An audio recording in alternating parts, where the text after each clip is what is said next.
Amigos, buenas tardes. Aprovechando que regreso de mis viajes y que tengo a mi disposición otra vez los libros y el fruto de mis investigaciones, vamos a profundizar un poco en cuestiones esotéricas que hemos ido viendo y vamos a intentar encontrar nuevas visiones acerca de lo que es la realidad y su misterio.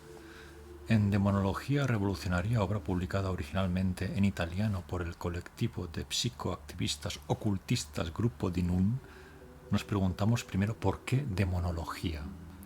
Ellos dicen, la decisión de referirnos a nuestro trabajo como demonología está vinculada a nuestra convicción de que la magia es, esencialmente, algo que no nos concierne como seres humanos, y que los mecanismos que inspiran y conducen el pensamiento mágico son fundamentalmente ajenos a la civilización humana.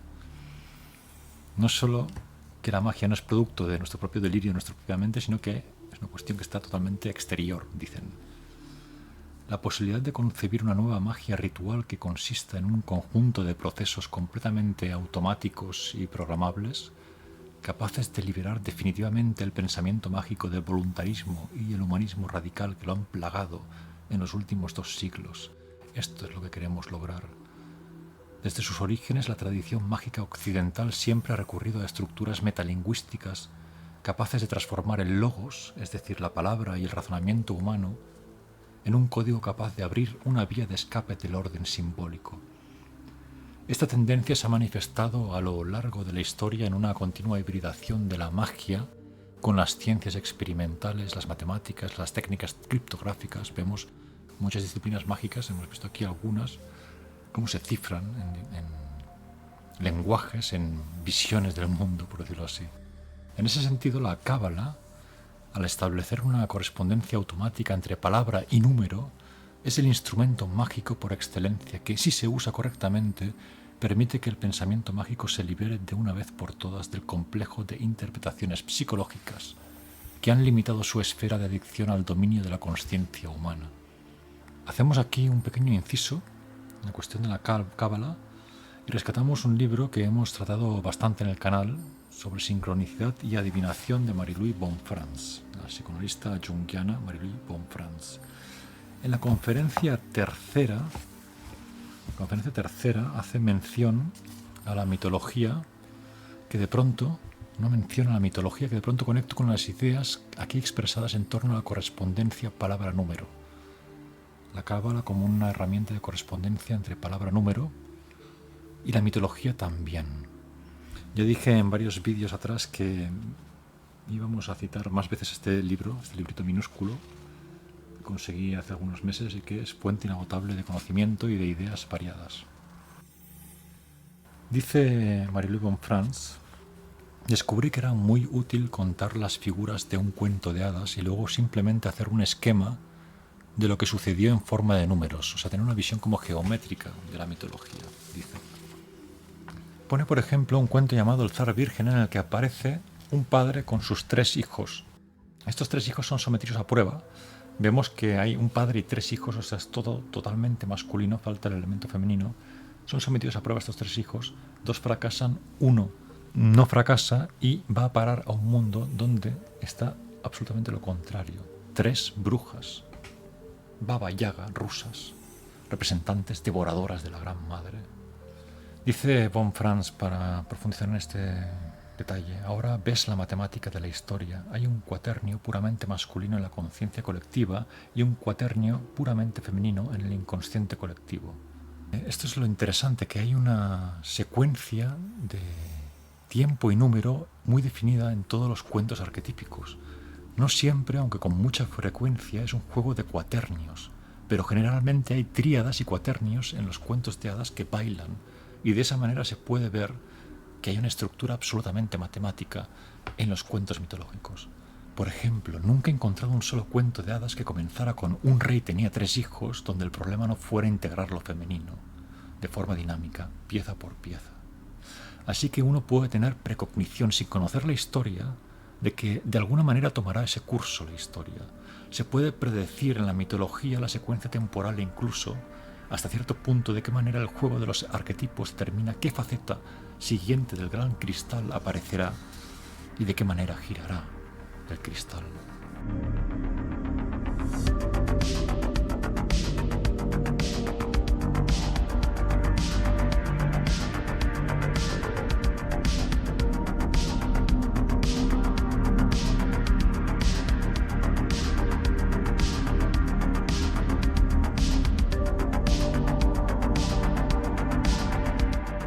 encuentra en muchos idiomas la conexión entre contar una historia y la idea de Zahl, número.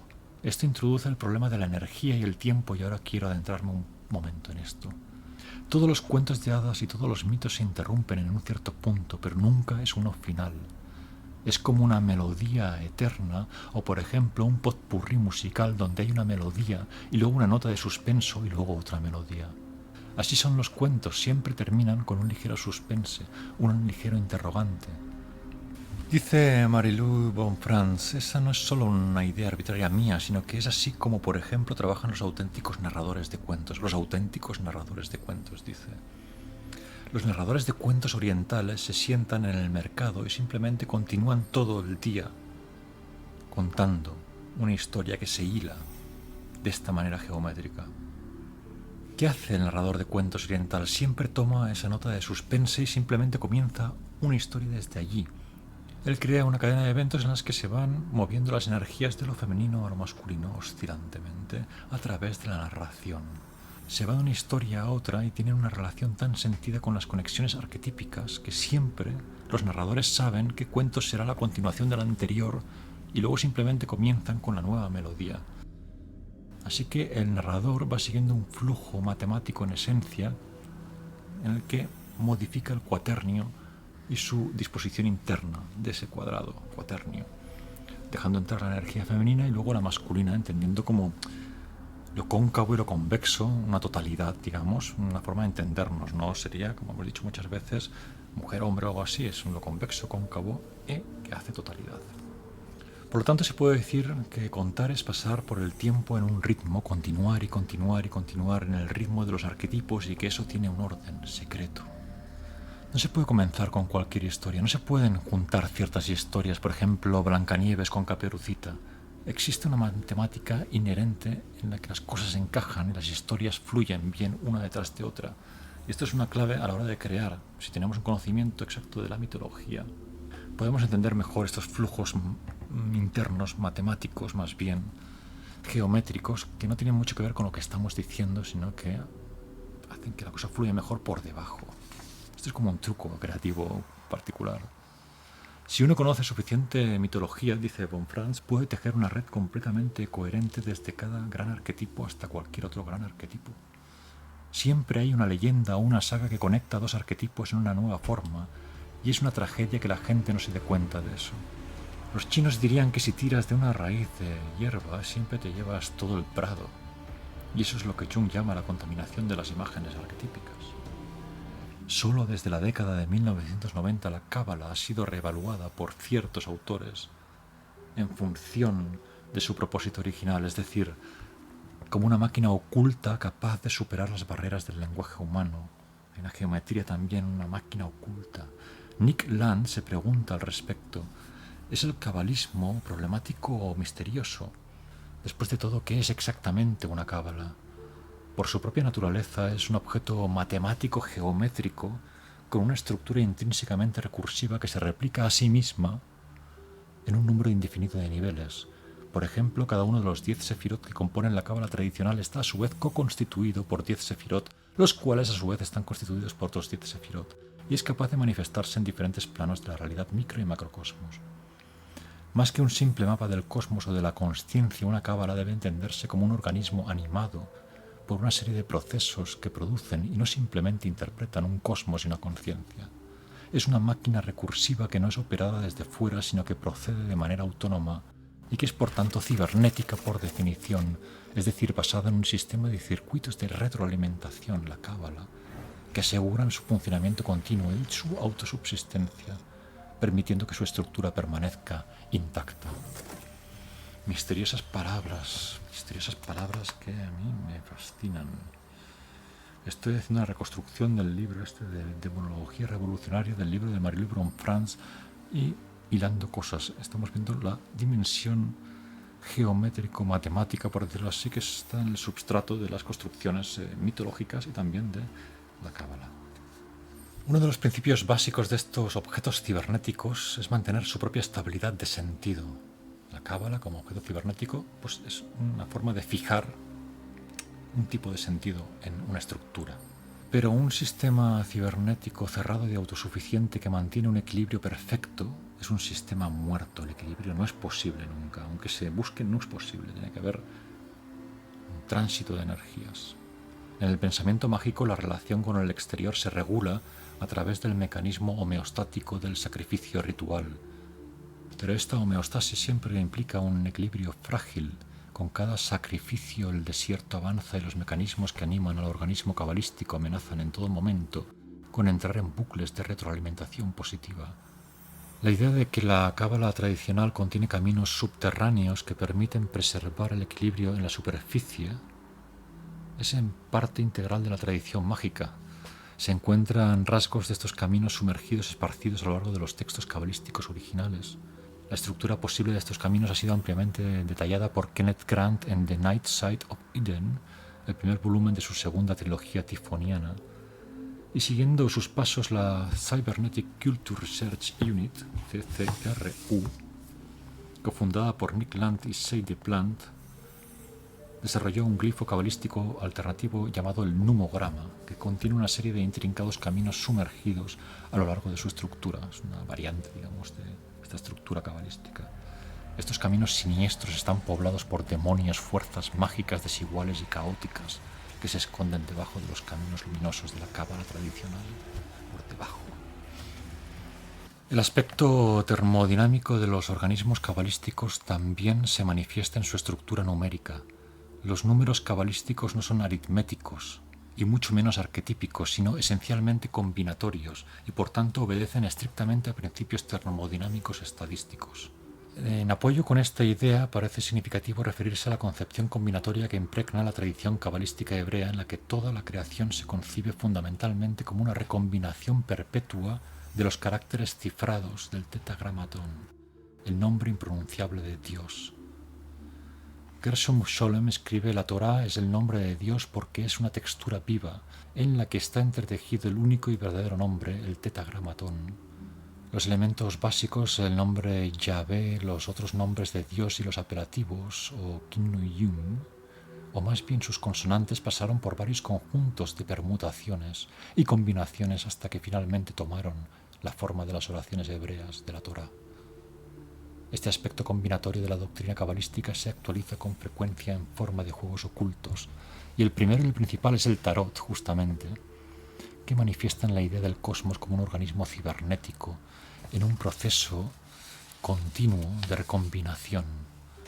Me interesa esta imagen mucho del cosmos como un organismo cibernético en un proceso continuo de recombinación. Y claro, el tarot pues ofrecería una partición de ese conjunto, ofrecería también una explicación del movimiento de energía, tal y como hemos visto que hacen los mitos armados y que los narradores representan en los mercados chinos orientales, con una especie de geometría interna que subyace a todas estas construcciones que estamos comentando.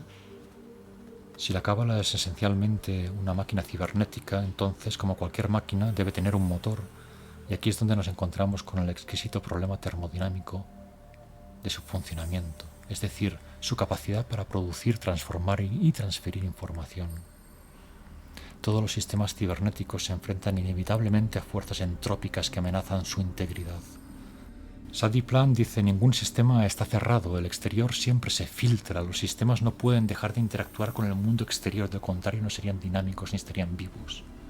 Por la misma razón son precisamente estos compromisos los que aseguran que la homeostasis, el equilibrio perfecto, sea siempre solo un ideal.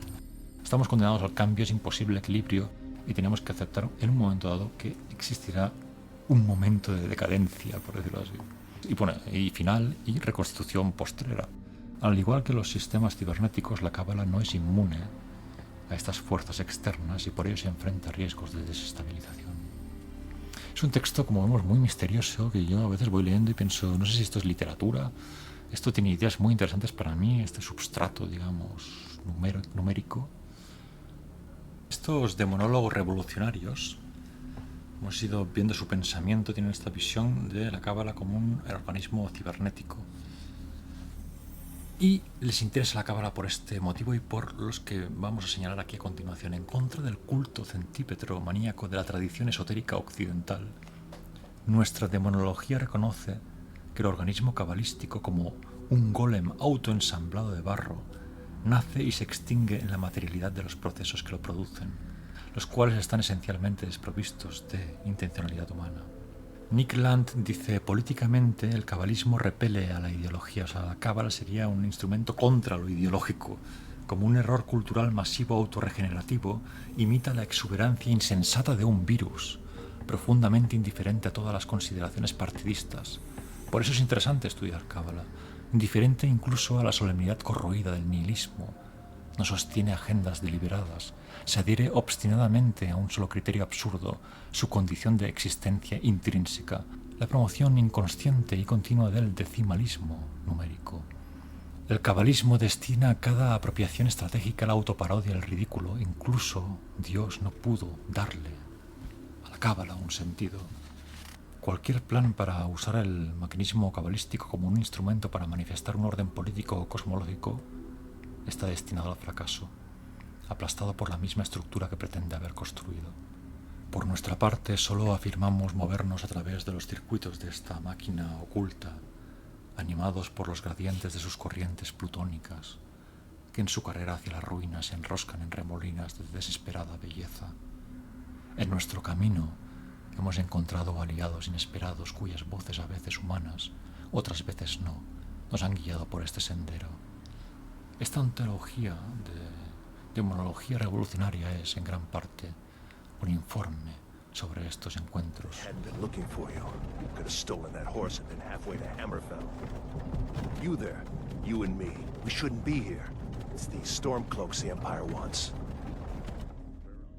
Hemos comentado aquí, aportando algunas ideas, ensamblando algunas ideas, la introducción al libro de demonología revolucionaria. Hemos traído a colación los conceptos de Marie-Lou von Franz en torno a la mitología como geometría numérica intrínseca y esta visión de la cábala que tenían estos pensadores que intentan refundar de alguna forma el esoterismo, el ocultismo, refundarlo o hacerlo evolucionar de acuerdo con los tiempos que corren. Yo creo que estos pequeños libros que estamos aquí comentando, estas ideas, aunque en algunos aspectos son literarias y nebulosas, se van tocando entre sí y van conformando un sustrato que finalmente nos servirá para vivir mejor y seguramente para crear mejores obras. Muchas gracias, un saludo, espero que estéis bien, hasta la próxima.